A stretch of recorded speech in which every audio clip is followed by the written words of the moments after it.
Welcome, happy warriors. Welcome to the Rabbi Daniel Lapin Show, where I, your rabbi, reveals how the world really works.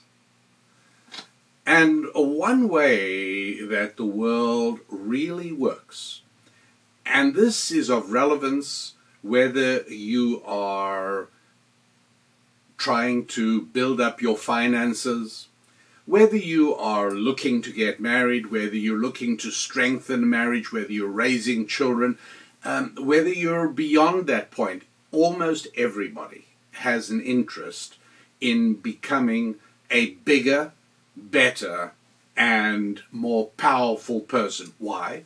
Because you can read as many books on leadership as you like, and you will be wasting your time if you do not possess any inner greatness. And the reason for this is that we human beings, all of us, are equipped almost from birth, from toddlerhood, with an infallible and reliable detector of inauthenticity, a phony detector. And you just cannot employ tricks out of leadership books to try and con people into, oh, we should follow him because he knew how to press our buttons. No. Deep down, we need to follow people in whom we sense a bigness. They are bigger people than us. They're better people than us. And they are worthy of being followed. Anybody who's had any experience in the military knows that every now and then in the military, you come across an officer, you come across a leader, you come across a man who exudes this. He just radiates. It's somebody who has achieved this level of greatness, and you say to yourself, I'll follow him anywhere. And this invariably comes from conquering the inner self rather than the world around. I think it was the English poet John Milton who said about Oliver Cromwell, the leader of the revolution, the civil war in England in the middle of the 17th century. I think it was the poet Milton who said that, and I don't have the exact words. I wish I could because they'd be memorable, but I don't have them at the tip of my fingers. But what he said was that before Cromwell ever went out onto the field of battle to conquer his enemies, he had already triumphed in the inner battle of conquering himself. And so this is remarkably effective. The idea that you can somehow become a leader with your family, with your children, with your business, with your associates and employees and friends, the idea that you can be influential among others without having achieved inner dominance is completely false. And you just think about it while I'm talking. Think of all the phonies you know. Oh, there are people who employ power to coerce compliance from you. There's no question about that. But that's not leadership. That's not inspirational in any way whatsoever. Take a look at this verse. I'm using the Rabbi Daniel Lapin Recommended Bible, and I'm on page 2113 in the book of Ruth, and page 2113 in the book of Ruth, fairly early on, chapter 1 in the book of Ruth, verse, let's look at verse, here we go, verse 7. And, I always like saying that everybody needs a rabbi, right? And that's not just because I am eager to make sure there is full employment for rabbis, particularly this one, but it's that there are certain insights that are only accessible in the original Hebrew text, which my mission is to make available to you in ways that can be practically employed in your family, in your faith, in your finances, in your friendships, and yes, in your physical fitness, right? because if you can't lead yourself, you certainly won't be able to lead anyone else. And leading yourself means being able to do things that the lower part of your body doesn't want to do.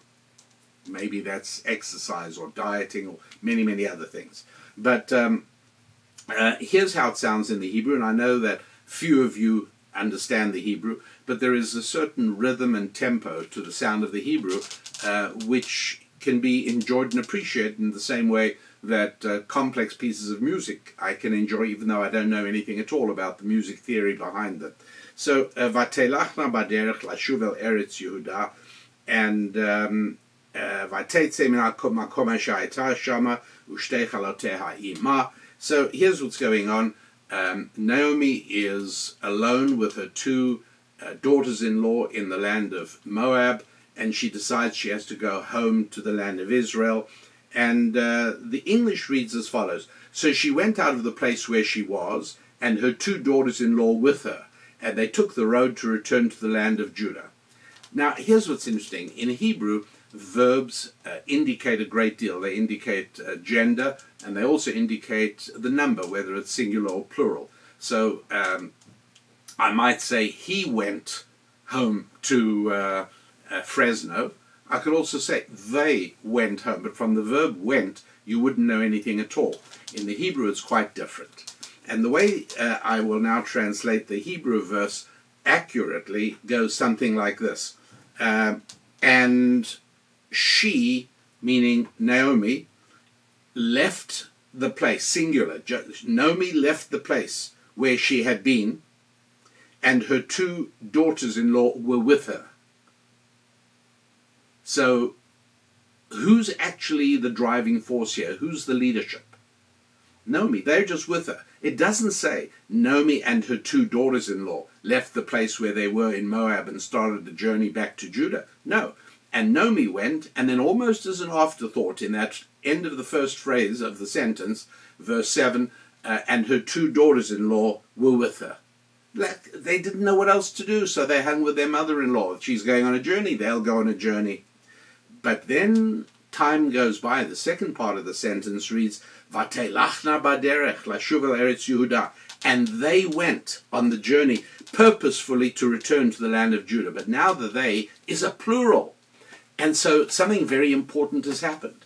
And that is that when this all started, Naomi had not yet inspired her two daughters-in-law with a vision of returning back to God's land, to the land of Judah. And so she went, and they accompanied her. They were her daughters-in-law. They were widows. Life had been very rough on them. They went along. But as the journey progressed, and they were able to grasp more of the enormous greatness of this woman, Naomi, and as the rest of the book of Ruth progresses, we become exposed to more and more of the inner greatness of this extraordinary woman who merits to be the great-grandmother of King David himself. And so here we see a little bit of an insight of what happens. There may be people who'll go with you no matter where you, because they don't have much of an alternative, they'll go with you. And that means it's your spouse, it's your children, it's your co-workers, it might be a military unit, but whatever, people will go with you. But if you achieve real greatness, why, everything changes. Now they have been captivated by your vision, and they are now really going with you. They're part of it. They're not just accompanying you because they have nothing better to do. They have been inspired by you. This is just a little bit of a glimpse of what achieving greatness means and what Milton meant when he spoke about Oliver Cromwell on the battlefield. And it's what the rest of this show and some future shows will be devoted to as well. You see, there's a book that we published. We sought out the expert in this area. In Hebrew, the area is known as Mussar, and that is the area of working on yourself for the purpose of making yourself a bigger human being. And we sought out a wonderful woman called Ruchi Koval, and we worked with her to write a book, and she wrote a terrific book. It's called Soul Construction. And if you haven't seen it yet, you owe it to yourself, because this is the start getting this book in front of you is the start of perhaps one of the most exciting adventures you've ever undertaken. And that is the adventure of battling with yourself, the adventure of extracting more from yourself than you ever thought you were capable of. And this book, The Soul Construction, and I'm going to interview Ruhi right now, and I'm going to do my very best to ask her the questions you would like to ask her, and for you to get to understand this very first but crucial step on the journey towards self-development in the ultimate, what it really, really means. And so the book is called Soul Construction, and here's the best part of it. You can go to our website at rabbidaniellapin.com, and you're able to get it as a book. Let's say you want it as an ebook download. You can get it as well. Let's say you want it in Audible form. You can do that also. Let's say you want it on your Kindle. Well, you can do that as well. You can get this book in any way you want. You can get it mailed to you as a soft cover book, or you can download it and start work on it literally just as soon as we finish the interview. So please be aware of this, and waste no time in going to rabbidaniellapin.com and looking up the book Soul Construction, as in constructing your soul, right? Your inner soul. That's really what we're talking about. A great title for a great book, and a great author. She's terrific, and she really lays it out in a way that, frankly, she did it better than I could have done. And as you know, I'm blessed with a fairly robust ego, but that doesn't mean I can't recognize that she wrote a book I could not have written. And it's a necessary book, and it's a book that I have derived value from as well. So sit back. No, don't sit back. Sit forward, energized, intent, with laser-like focus, and listen to Ruhi Koval, who I have the pleasure of speaking to for the next few minutes. And at the end of it, I'll be back to wrap things up. Welcome, Ruhi Koval. Great to have you back here again. How you been doing? Thank you so much. It's great to be back. It's been a few months since the launch of your book, and the last time we spoke on this podcast. Yeah, I think about half a year. Hard to believe. How's your life changed in the interim? Oh, I mean, dramatically. I'm now world famous. You know, it's wonderful. I know you're being given a cavalcade of fan mails and fan letters that cascade down on you. Anything interesting that you've picked up? Like, what do you like hearing from people when people come up to you and say, "Oh, I can't believe it! You wrote Soul Construction. I can't tell you what differences it's made to our life." Like, what are some of the things you hear, and how do you react? Yeah, it's a great question. I would say two things, really. The first thing that I absolutely love to hear, and this might be surprising, is when people say that I haven't finished reading your book yet because I just can't swallow it all at once. There's so much there. It's so dense that I want to read it slowly and really let it sink in and reread parts and share with my family and friends. That is so gratifying to me as an author to hear that.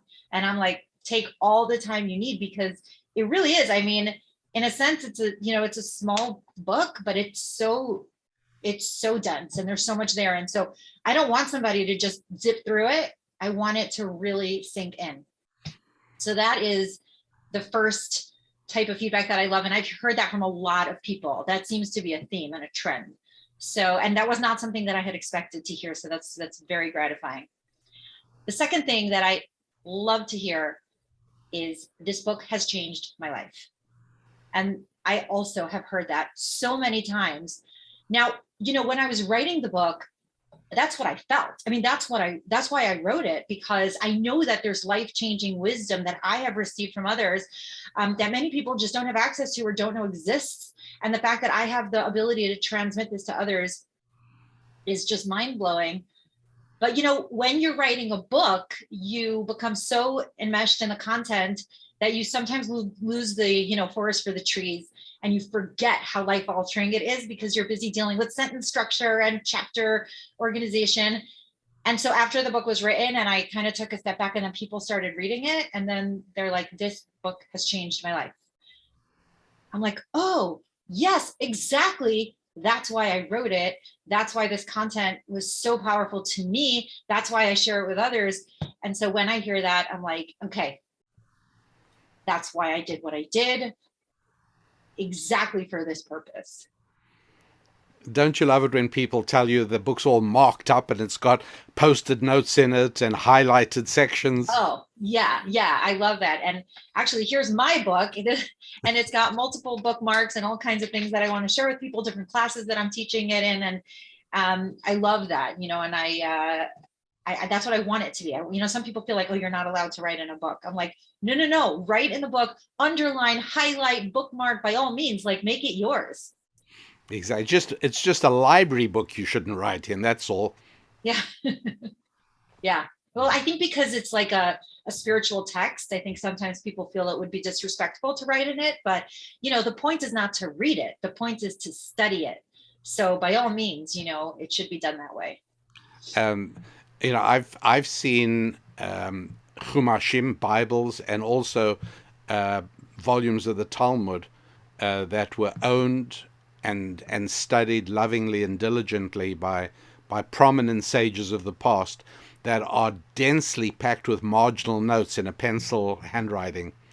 Yeah, that's great. In fact, some of the texts that I teach, some of the ancient wisdom, my books are so marked and underlined and noted that I sometimes I'm a little scared that I should never lose this volume, because that information is not anywhere. It's not in any cloud, So it's these books become very precious because they're very much yours, with your notes, your reflections, and your comments. So it's very personal and very important.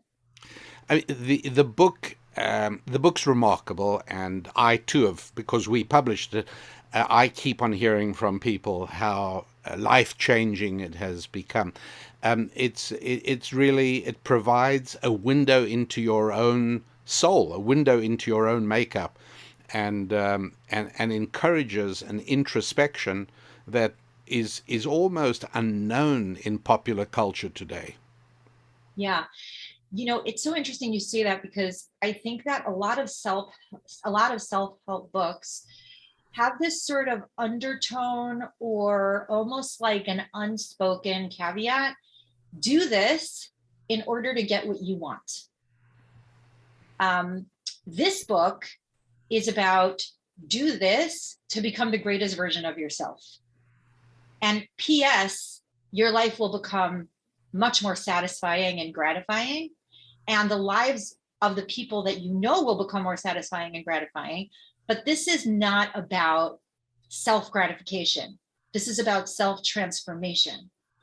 And I think that speaks to the introspection that you mentioned earlier, that when the purpose is to change me, then looking into myself with a critical eye, it can be an uncomfortable process. It's not something that people are going to do without a little coaching. So it's almost like you need a guide to show you how to do it, because we wouldn't naturally go there of our own accord. A lot of people who travel for business get asked the same question by me every time, which is when you walk into the hotel room and take off your coat and put down your suitcase, how long before you turn on the television set?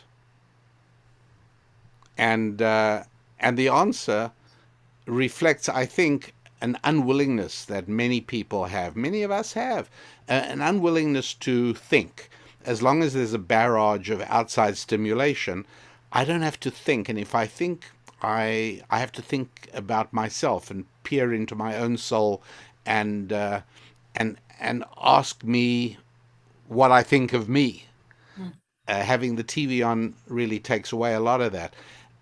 How do you get by that, both in your personal coaching and counseling and also in the book? How do you get past this sort of frightening moment of, I'm going to have to confront certain realities about myself? Yeah.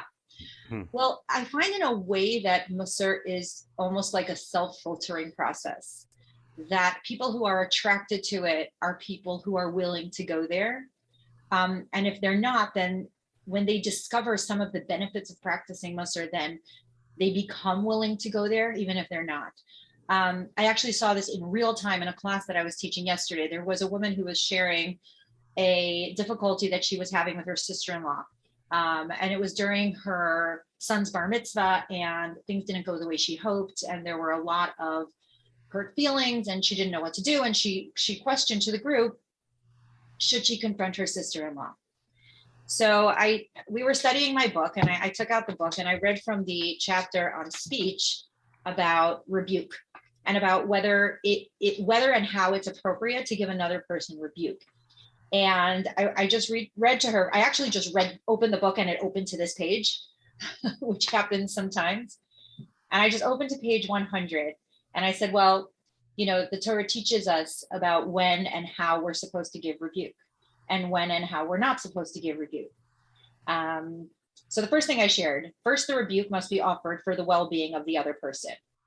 So we just stopped right there. And she thought to herself, and I could see that she was struggling. She's a newer participant to Mussar. And I could see that she really wanted to say that it was for the well-being of the other person. And I watched her grapple with this honesty. And then she said, I don't think it's for the well-being of the other person. Oh my goodness. And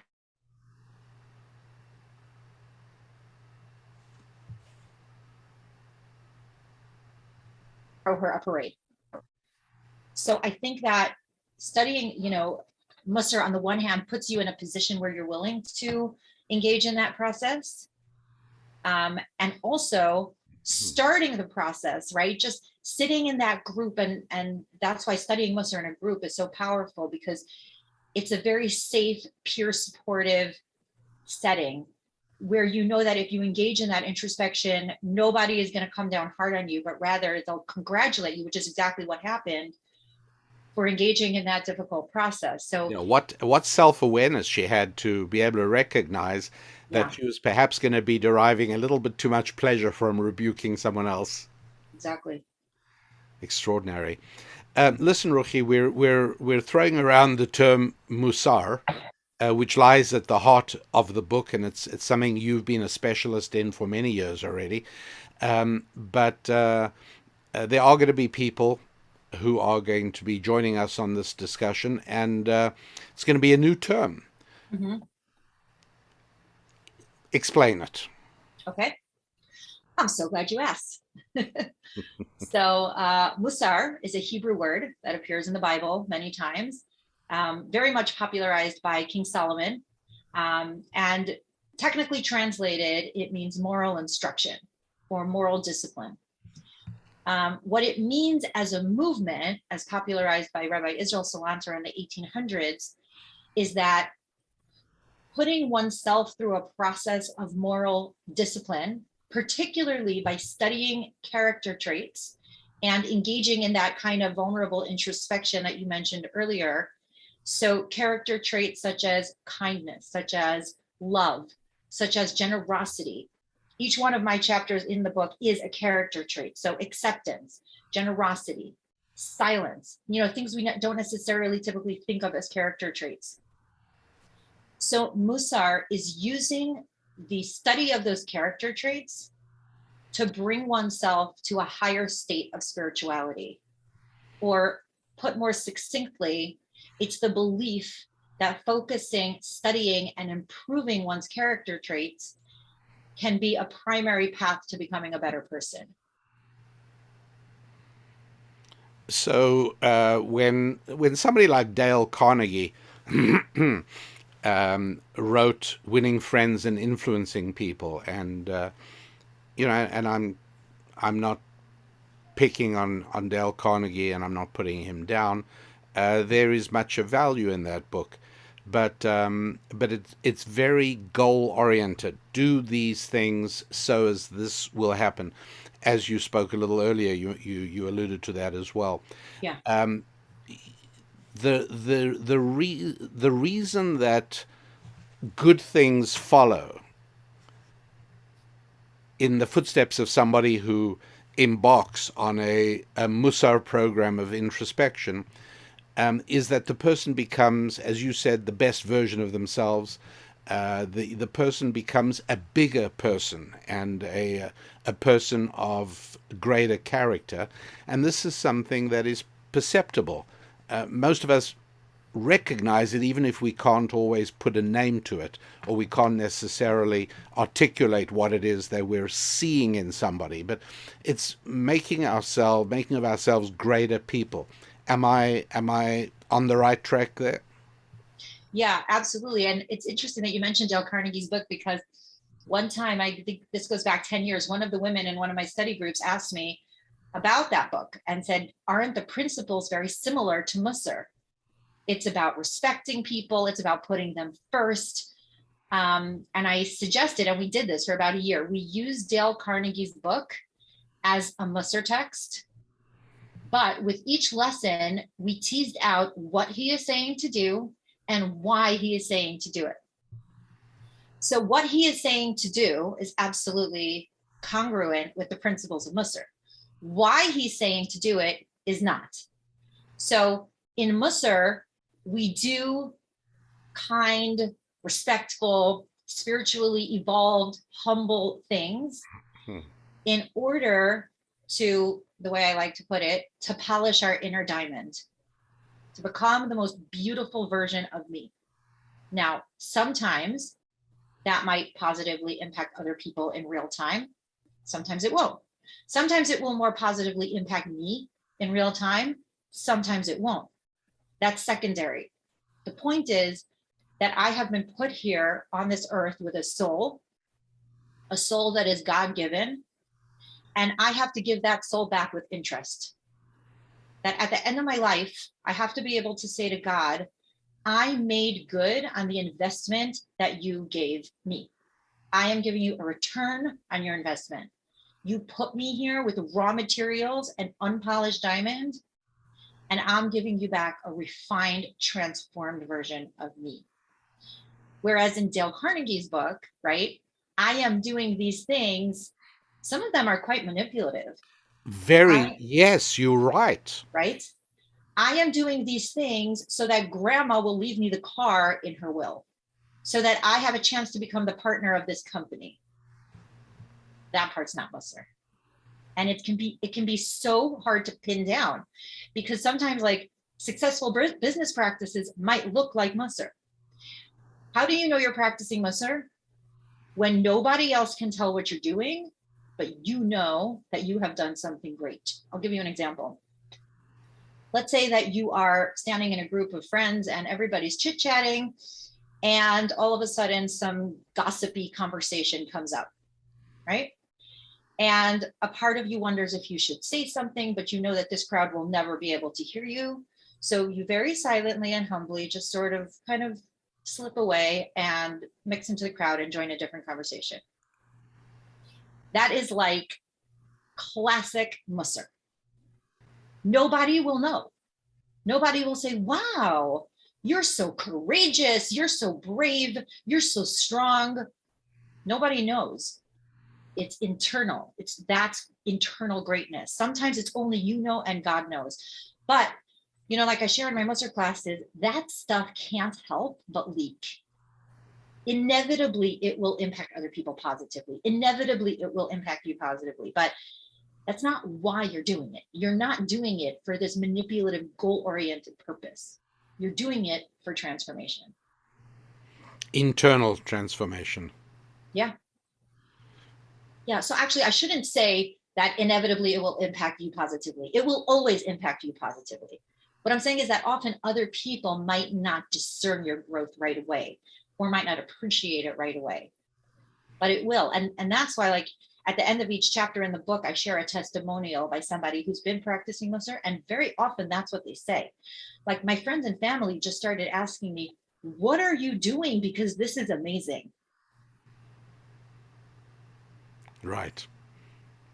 Yeah. I mean, just the example you gave earlier, just a woman, or a man for that matter, restraining themselves from letting fly at a family member or a colleague because they've got a little Mussar safety latch in their mouth that says, hold on a sec, are you doing this because you're trying to make everything better, or is there a part of you that just wants to let this person have it? I mean, to even stop yourself, that's a huge step forward in self-control. It's remarkable. Absolutely. And so rare. So countercultural. I'm a guy, and we're, as you well know, we're results oriented. We want to know, okay, how does this work? How does this do? How does this help? And I've had to sort of slow down in this conversation a little bit and hear what you're speaking about, which is the polishing of the jewel. Yeah. And, I think part of the challenge of Mussar is the patience that it requires, which is, of course, a character trait unto itself. But we do live in a results-oriented society. Everybody wants to see the product. Everybody wants to see the bottom line, and this process doesn't work like that. Real growth takes real time. It's like a slow cooking stew. There's no shortcut to a slow cooking stew. And so or becoming a racing driver, looking at it from my perspective. Okay. Exactly. You got to, it takes time. There's no fast track. Yeah. And it's not really about the results. Actually, it's really about the process. Yeah. Because the truth is that we never are in control of the results. God is in control of the results, right? We might decide to slip away from that conversation that I was mentioning earlier, and somebody might actually see us and make fun of us for that. Somebody might say, I noticed you walked away. What's the matter with you? You're too good for us now, And so we might actually get backlash sometimes for our desire to grow and do better. That's not in our hands. That's God's department. What I'm in charge of is the process, and I think that if we can go to bed at night and kind of review our day and think to ourselves, I did good today. I'm proud of me today. That's where the growth is. That's how you chart your progress. I was as tough on me as I am on the people who report to me. Yeah. I mean, I don't think that as a society, we're very good at admitting our faults out loud, but I think a lot of them ruminate over that in private. And I think one of the most incredible benefits of Mussar is that even if I think, at the end of my day that I'm not proud of how I handled certain things, one thing I can say for sure is that I am working on it. I am doing what I can to make myself a better person. And very often what I try to do is I try to turn my regrets into goals. So when I'm, trying to fall asleep at night and there goes my brain on the hamster wheel, and I'm like, oh, why did I do this? And why did I do that? I'd say, okay, I'm going to set a goal. What do I want to do differently tomorrow? And actually the Mussar masters would advise serious goal setting and tracking of one's progress. Mm-hmm. A serious student of Mussar, I haven't ever really engaged in this practice in a formal capacity, but serious students of Mussar would have a Mussar journal and they would set a particular character trait for X amount of time. They would review their progress each night, and they would, the same way a company will track their growth or whatever, they would track their growth. I mean, that's really the ideal way to do it. We used to call it a cheshbon hanefesh, the equivalent of a financial statement of the condition of your own soul. Yeah. Yeah, and that can be a scary thing to chart, because sometimes we're not necessarily sure we want to know. The same way my kids who are young adults, they're like scared to look at their bank statement online, they're like... So sometimes we don't necessarily want to face that, but it must be done. What do you think are the differences between teaching Mussar now in 2022 from perhaps doing so in 1957? Well, I wasn't alive in 1957. Yeah, sorry, not for one moment was I trying to imply that you were. No, I didn't think so. No, I I just mean, Life in America has changed dramatically since right. the 1960s, and I'm Well, I mean, I can even contrast it from when I started doing this 20 years ago. oh, I've seen a even better. change. Please do. Yes. I find the biggest difference is that the reason I started teaching Mussar, honestly, is because I found that it was one of the easiest entry points for people to study spirituality. Meaning, even if people weren't entirely sure what they believed about God or a higher power, but everybody could get around the concept of trying to be a better person. What I find now is that while that's still true, people are much more into self-esteem, self-preservation, self-care, and it really sometimes eclipses the other esteem, other care. So, for example, if I'm talking about kindness, it used to be self-understood that when you're talking about kindness, you're talking about kindness to others. Now, inevitably, it will come up in a class, but don't forget to be kind to yourself, which is true. And I'll go there and I'll talk about that.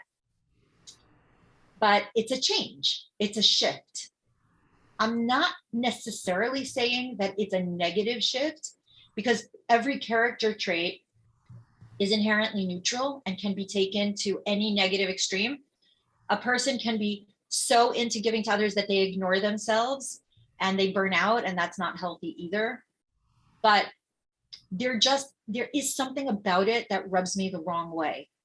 I haven't completely finished defining it in my head. I do think that, self-care is a great example. Self-care wasn't a word when I started teaching Mussar. Yeah. And I think that there is a bit of a distortion with what self-care means. Judaism and in general, like it's not, self-care is not a spiritual concept unto itself. I don't need to take care of me just because I need to take care of me. I need to take care of me so that I can be the best me to be of service in this universe.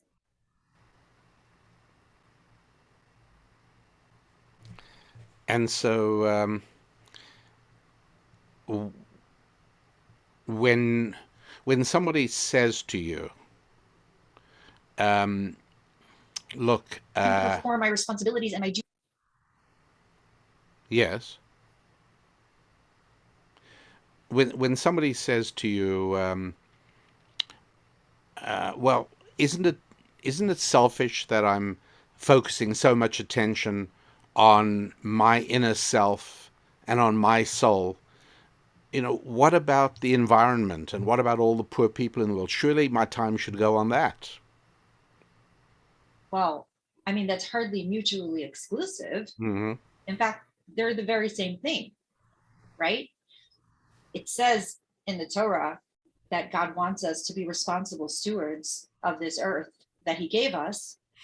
So that just ties into my character trait of responsibility. And it says in the Torah that a person should work on their generosity and not shut down their heart to the cries of the needy. So me being generous or me focusing on my character traits is actually a service to the universe. So those are not mutually exclusive things.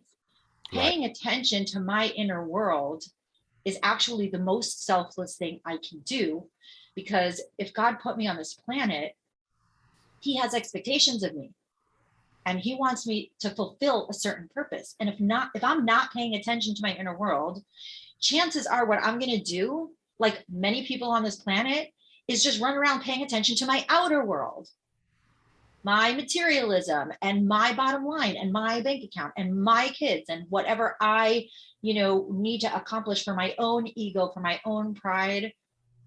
By paying attention to my inner world, that's how I am serving the rest of the world in the best possible way. Right. And yeah, now I get that completely. That makes perfect sense, of course. And one of the things that's been a focus of mine lately,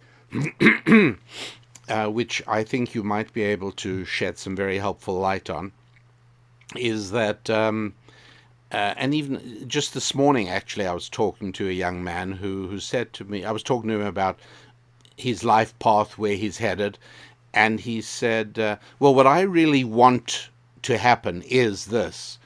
And I stopped him and I said, look, one of the key things in understanding how the world really works is to know that we don't get the life we want. We get the life that flows naturally from the actions that we take.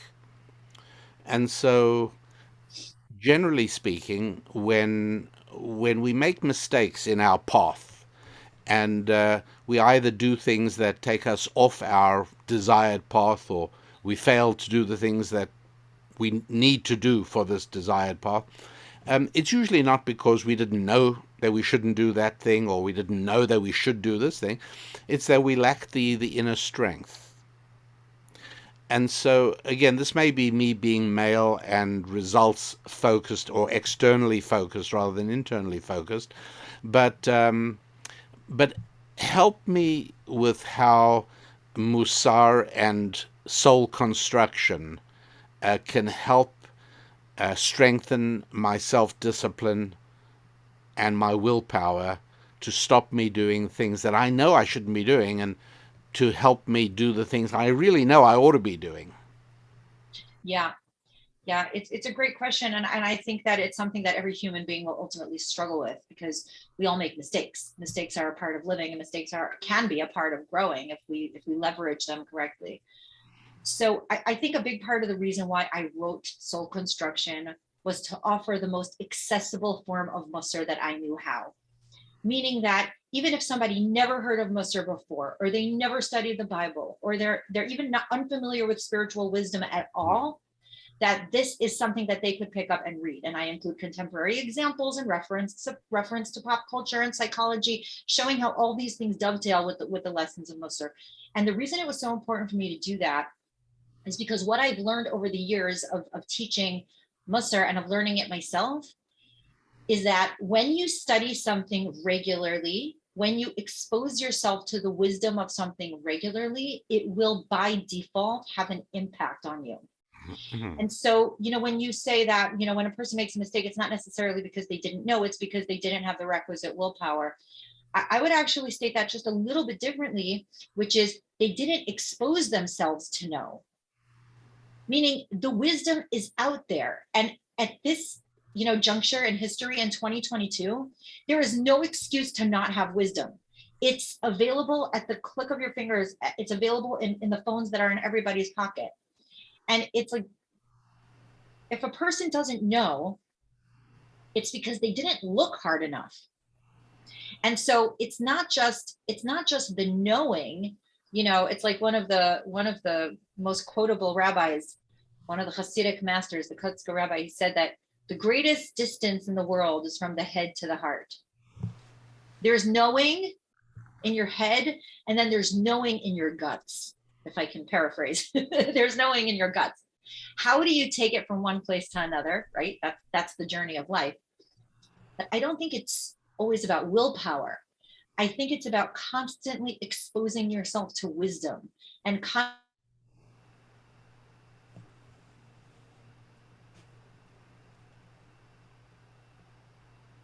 constantly exposing yourself to willpower. There will be something inside of you that increasingly becomes disgusted with negative behavior. So you're setting yourself up for success. That, when people start engaging, to use my example of earlier, when people start engaging in gossipy behavior, whereas in the past, there might have been one side of you that says, oh, I shouldn't really talk about this. And then the other side of you will say, oh, but I really, really, really want to know. Right? But if you've consistently exposed yourself to wisdom, then there will be a new part of you that says, ew, I don't want to hear this. This is going to make me feel gross. And so it becomes visceral.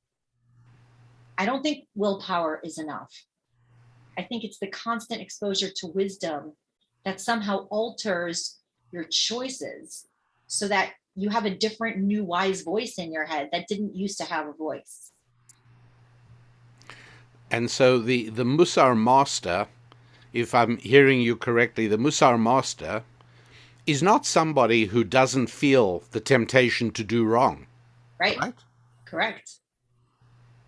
Yeah, if you don't have the temptation to do wrong, you're not human. It's So just that, man or woman, Mussar isn't going to turn you into an angel, is it? no, unfortunately, no. But it will open up for you the more angelic side of you that perhaps you weren't in touch with before or you didn't know existed. Uh, I'm really enjoying the way you're portraying this because it's very different from the particular approach that our audience is accustomed to from me. And there's nothing you say that I disagree with, but I love it because you're saying it in such a different way and in so much of a softer and more it's more pleasing and more acceptable. Well, thank I, you. I could hear, there'd be things I think that I would hear in the way you're saying them more comfortably than I would hear in the way that I say them. Well, I appreciate that. Thank you. And I mean, the book really does that. It invites you literally from page to page. It's not the sort of book you can read one chapter in and then say, I think I've had enough. That doesn't happen. And No. And that's also a big part of the reason why I chose to share a lot of my own vulnerabilities and struggles in the book, because I it's so important for people to know that access to wisdom doesn't make you perfect. It just makes you better. And so I am not coming at this from this perspective of, which I've also seen in some self-help books. Hey, look at me. I figured it all out. Now I'm going to tell it to you. I didn't figure it all out. I have struggled, but this wisdom has helped me so much along the way. And now when I have a struggle, I I usually know what I should do. It doesn't always mean it's easy to do, and it doesn't always mean that I do it. But an important part of the book was like for me to show that, I struggle with stuff just like everybody else. I get hurt, I get annoyed, I get angry. Torah, this type of wisdom is not for people who don't struggle. It's exactly for people who struggle. It's exactly for every human being in the world. And what I've also found is that my struggles over the years have gotten more refined, meaning something that I used to, grapple with, let's say 20 years ago, I don't grapple with those things anymore. I grapple with, more, I'm not sure how to say it other than more refined. But meaning that if my struggles have changed, if I can look back and say 10 years ago or 20 years ago, I was struggling with X. I don't struggle with X anymore. I've got that particular challenge nailed. I'm not going to indulge in that behavior anymore. I'm not going to retaliate with other people like that anymore. So I might still struggle with more subtle forms. Like I might still find myself carrying a grudge toward that person. I wouldn't say anything to them like I would in the past, right? So again, it doesn't mean that I don't struggle anymore, but it means that my struggles have improved. My struggles have become better. So that's just, and I kind of sort of look at it like an elite athlete, right? Like an yeah, Olympian. So they might not get 100 in their score, but their mistakes are far less egregious than they had been when they were amateurs. so you become a professional Mussar person, man or woman. Well, it wouldn't really be very Mussary of me to say that I have, but that's what I aspire. And again, I'm not, comparing myself against anybody else, because Yeah. that's another principle of Mussar. It's not about where it's always just about looking at my previous self and saying, have I become a better version of that? So there's no rankings, in this stuff. It's really just saying, have I grown? That's the only It's thing not that measuring against anybody else. It's yeah. measuring you against you today as opposed to you yesterday. Is that the idea? That is exactly the idea. That is exactly the idea. And God is not judging me based on anybody else, because we all have different starting points. We all come into this world with different advantages and disadvantages, both in terms of nature, nurture, our families, our tendencies. And so all I have for reference is who I used to be. Right.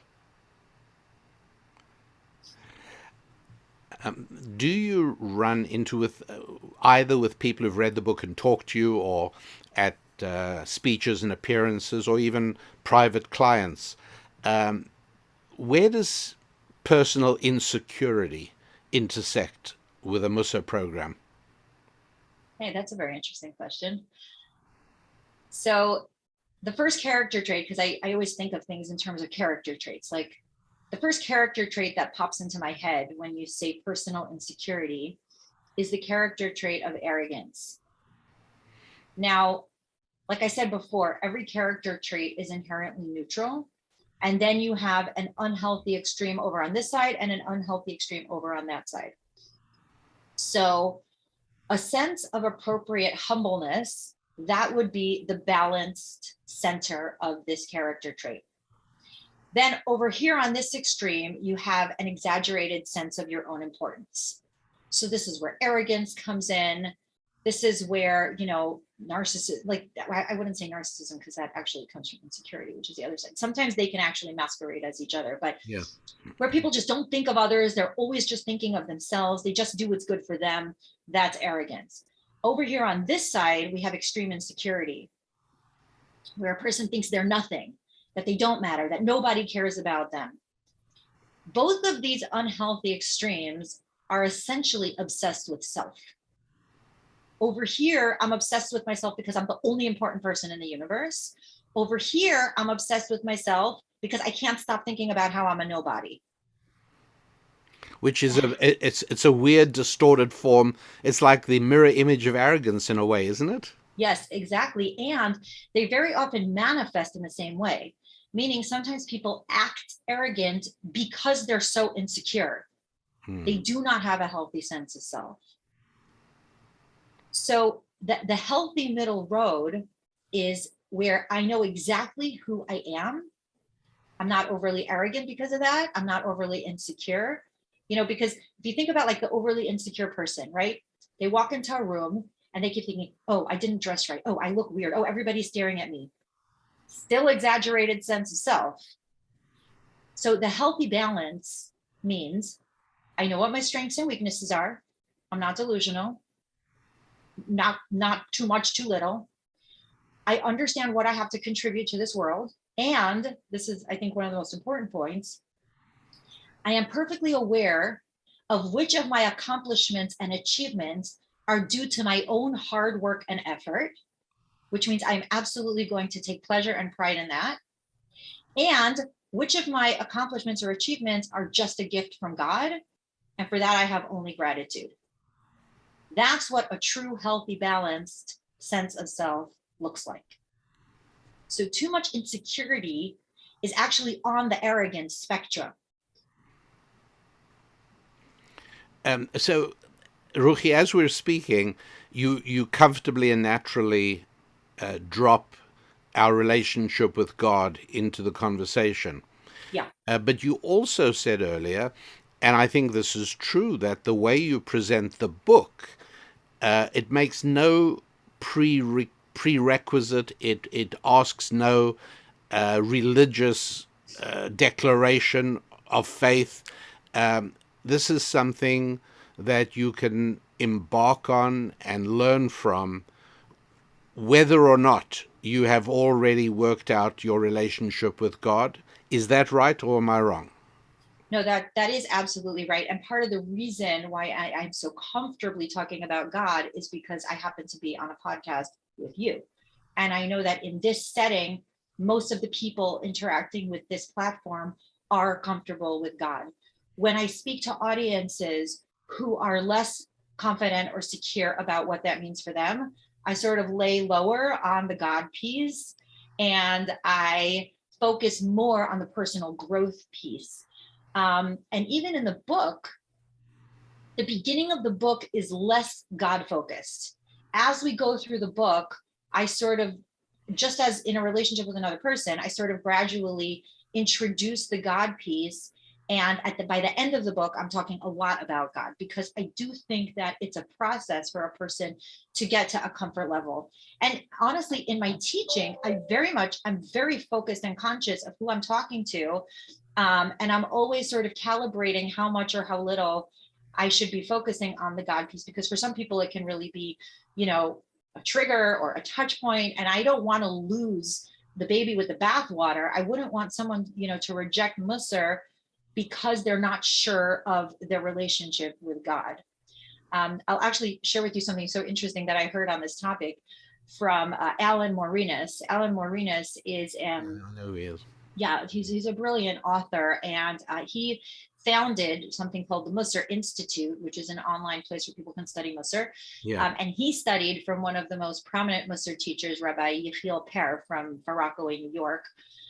And when he first started studying with him, he was a very secular Jew. He had, I think, a PhD in filmmaking and archaeology, very, very accomplished professionally. And is that no longer the case? Which part? That he's not still a secular Jew? Oh, no, he's not. He's a religious Jew today. Oh, how fascinating. I didn't know that. Yeah, yeah. Is he still up in Vancouver? He is, yeah. Interesting. So I should tell you, we do have a number of deeply committed, I almost want to say religious, but deeply committed atheist listeners, and I know because they write to me quite often. And what's great about them is they have no insecurity at all. They're comfortable atheists. And because of that, we're able to communicate and discuss ideas, and they are able to raise questions and issues, and I'm able to respond to them. So I kind of like having them as regular listeners of the show, because interesting. For exactly what you're talking about, this has to stand on its own. It can't require the crutch of some predetermined commitment before we embark on the conversation at all. Exactly. And actually, for many people, I have found that Mussar became a bridge with which they could then begin to explore other forms of spirituality, like other connections with God. Whereas without that entry point, I know for a fact that there would not have been an open door. But back to Alan Morinus, so this is exactly what I was saying. So he's studying with this rabbi, and he loves Mussar, but he doesn't know what he believes about the rest of this stuff. And he asks him, Alan Morinus wrote in one of his books that he asked Rabbi Per, he goes, so can you take Mussar out of the general context of Jewish spiritual wisdom and just have it stand on its own? And Rabbi Per did not give him an answer.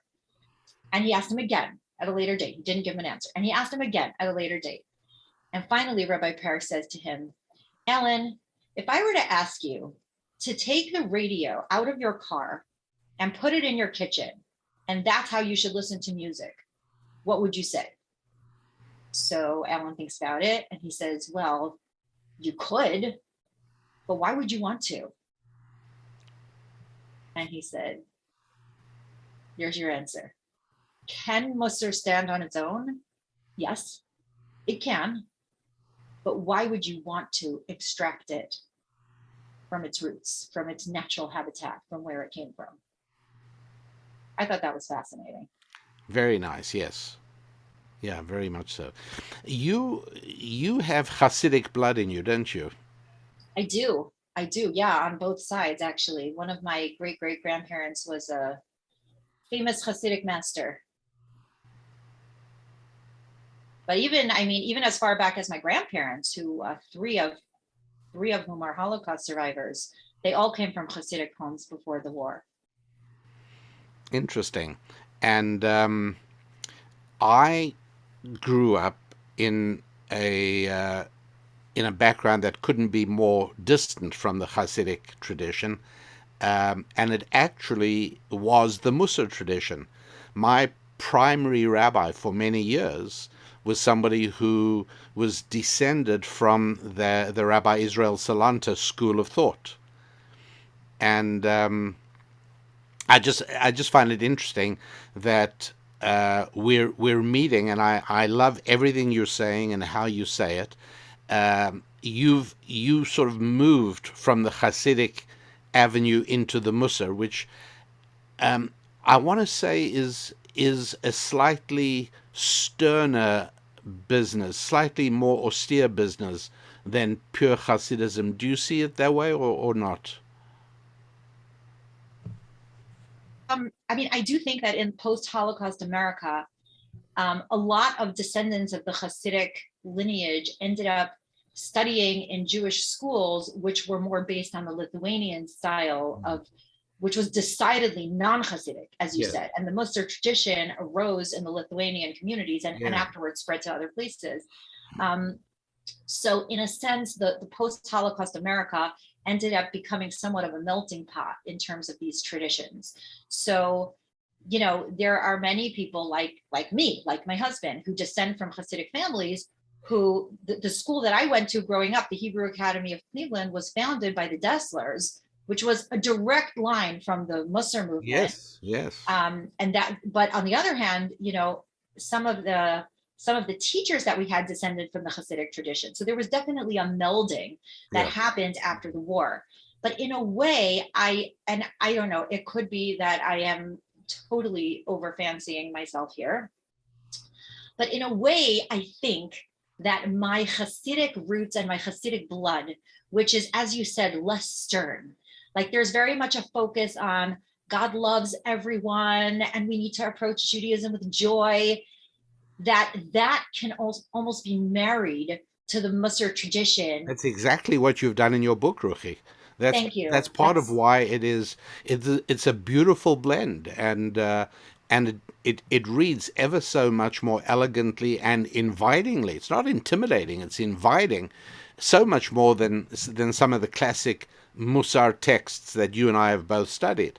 Yeah. So Thank you. absolutely, you represent this elegant hybrid of the Hasidic warmth, along with the seriousness of the Mussar, almost a quantifying aspect of, you know, measuring yourself and your progress. It's beautiful.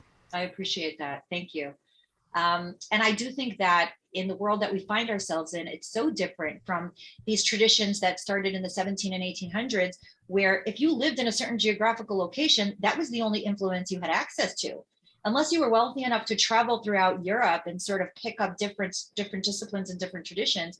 But now in 2022, you know, we have the proverbial entire world at our fingertips. And I do see that many seekers of spirituality, they'll take a little bit from Hasidism and a little bit from Mussar and a little bit from, you know, the Lithuanian style, you know, commitment to study, the sort of almost academic approach toward Judaism, and they'll kind of put them together in this new blend that didn't used to exist, you know, and I think there's something great to be said about that, because the truth is there are many paths up the mountain and we actually don't have to pick just one.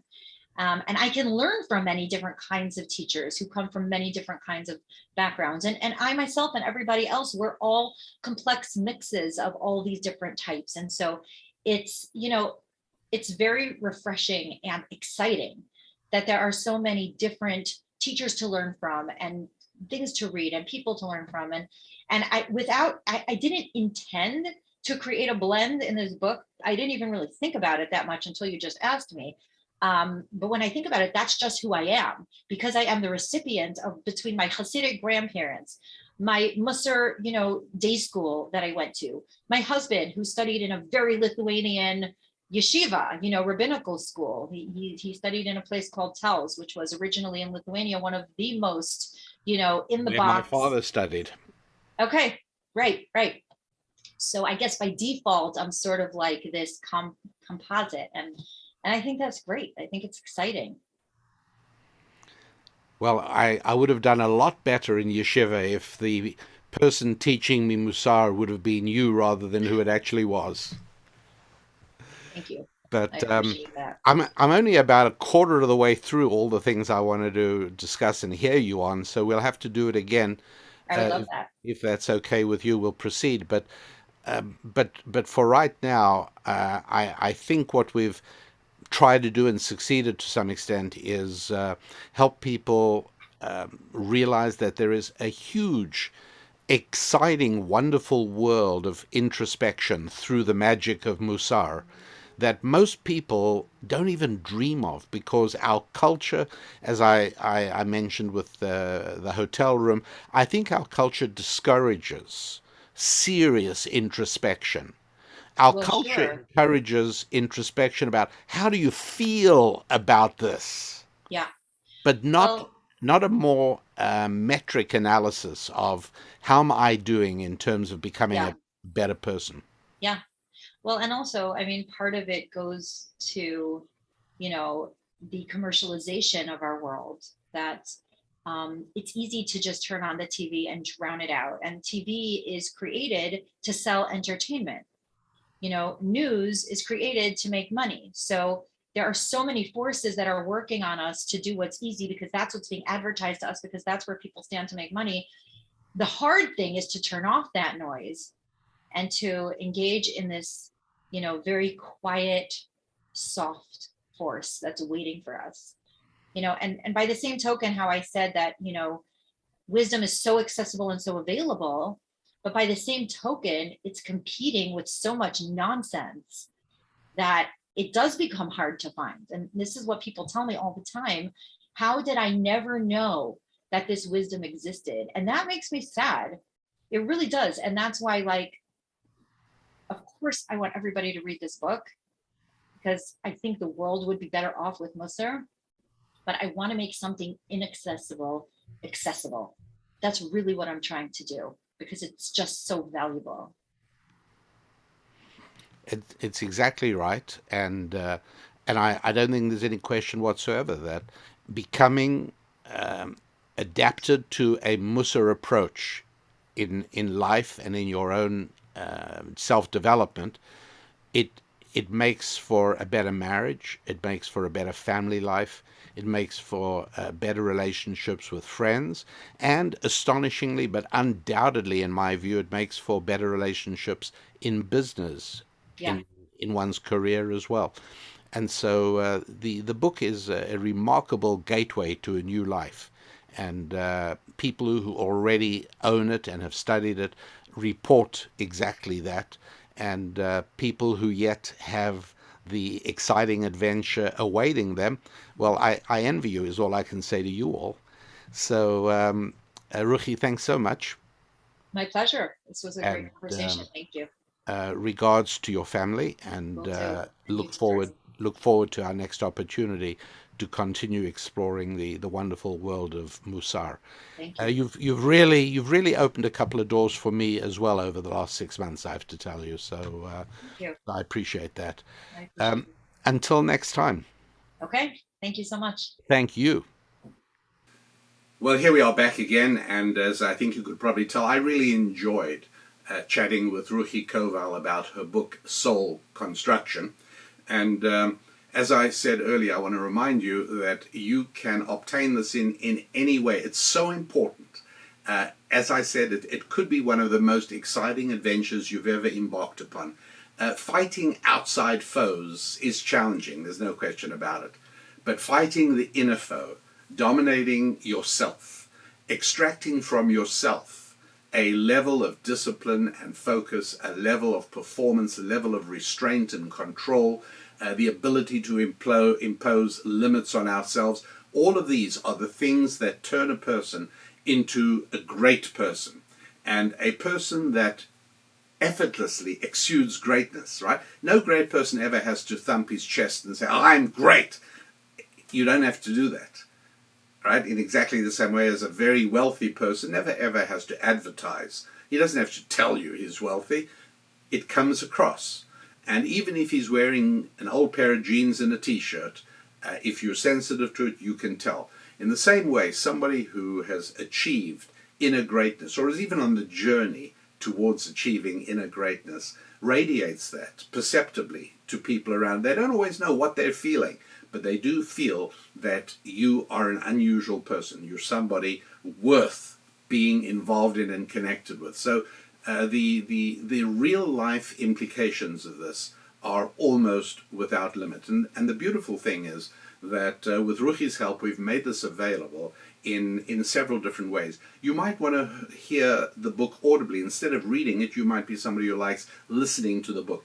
You know, maybe in the evening when you're getting ready to retire, maybe on a train or a plane or a bus, or maybe while you're exercising. Well, Ruchi herself took the trouble to read it, so you hear in her voice, you will hear the passion and commitment that comes through of helping you on this journey of what is known as Mussar. So you can get it audibly.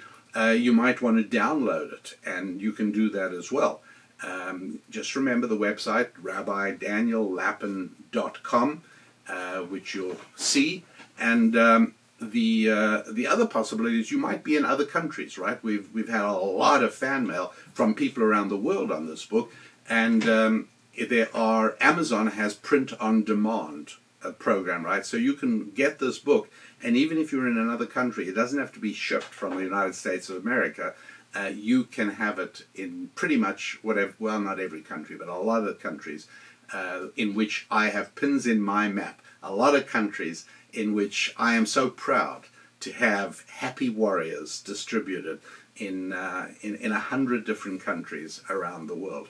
So I hope you enjoyed the conversation. I know I did, and I know I learned something. I came away with a renewed passion for this journey, and it's something I think you will too. So until we get together again next week, I am your rabbi, and I am helping you focus on your 5 F's and achieving this program of working on yourself through the magic of Mussar.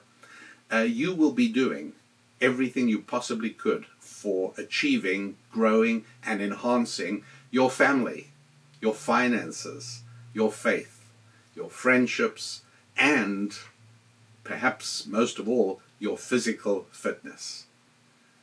I'm Rabbi Daniel Lapin. Until next week, God bless.